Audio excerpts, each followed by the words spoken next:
gaz. L'économie, les nouvelles technologies, en tout cas, je sais pas, la science, on va dire la science. Bonjour André Lezecroux-Pietri. Bonjour. Alors, question ce matin, comment notre corps fait-il pour s'adapter aux fortes chaleurs? La France connaît depuis mercredi une vague de chaleur inédite. Vous nous expliquez quels sont les organes les plus affectés?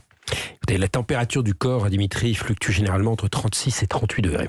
Les réactions biochimiques qui s'y déroulent normalement, c'est une condition essentielle au bon fonctionnement de nos organes, et toute la mécanique cellulaire, le corps est adapté comme ça. Le corps est d'ailleurs redoutablement bien préparé à s'adapter en cas de température extrême, et de manière générale, les variations de température, ça entraîne une réaction qui peut être comparée à une espèce de thermostat interne qui se situe au niveau du cerveau, ce qu'on appelle la glande de l'hypothalamus, et c'est là que se concentre à la fois l'information qui vient de nos capteurs naturels, notamment la peau, et qui est déclenchée la réponse physiologique en cas de problème. Alors que se passe-t-il en premier lieu quand il fait chaud? Alors première réaction, alors ici dans le studio ça va encore, vous suez à grosses gouttes.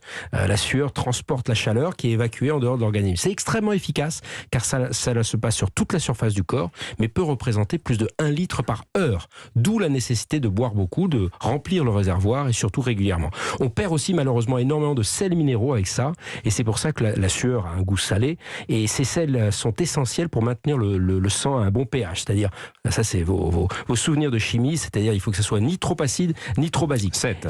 Et pH 7. pH 7, c'est neutre. Donc le fonctionnement de l'ensemble de nos organes, et c'est justement lié à une température générale stable et un sang de bonne qualité. On voit donc que la température est un élément essentiel. Alors on voit que c'est de la mécanique et de la chimie de précision, tout ça. Que peut-il se passer quand cela se dérègle? Mais ça peut très vite, très mal tourner. Notre cerveau est un des premiers organes affectés car les températures impactent les transmissions nerveuses qui reposent sur des transmissions chimiques dont l'efficacité diminue en cas de forte chaleur. On se sent fatigué, stressé, on a mal à la tête, voire on commence à délirer.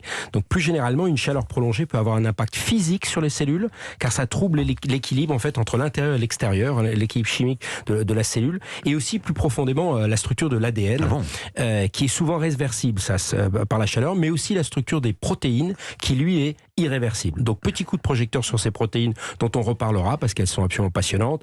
Elles assurent une multitude de fonctions au sein de nos cellules, dans les tissus. Ça catalyse en gros la quasi-totalité des réactions chimiques qui sont nécessaires à la vie de nos cellules, et toute protéine se dégrade à partir de 50 degrés. C'est la dénaturation des protéines que vous constatez quand vous faites un œuf au plat, et c'est donc une limite à ne jamais franchir. Effectivement, on parle aussi des coups de chaleur. Oui, il y a aussi avec notre système cardiovasculaire qui souffre, car transpirer fait redistribuer la chaleur et donc le sang dans tout le corps, ça fait chuter notre tension. On peut donc s'évanouir du fait de cette baisse de tension, c'est le fameux coup de chaleur. Le corps compense en accélérant le rythme cardiaque, et c'est pour ça, vous voyez Dimitri, que vous rougissez.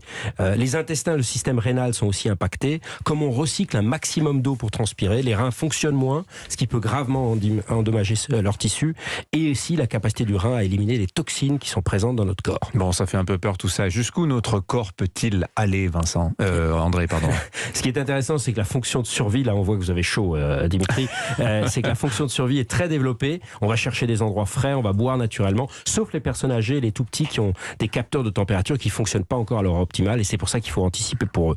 Le danger le plus grave, on l'a dit, c'est l'altération des cellules nerveuses qui peut créer un choc inflammatoire du cerveau avec des dommages irréversibles. C'est vraiment un danger mortel. Donc bref, Dimitri, il faut boire beaucoup, il faut régulièrement s'hydrater, il faut anticiper, il faut pas attendre les maux de tête, et surtout s'occuper des autres. Et le thermostat naturel de votre corps fera le reste. Merci mon cher André. Conseil à suivre évidemment tout le week-end avec ces plus de 40 degrés qu'on attend par endroit. Bonne journée à vous, bon week-end.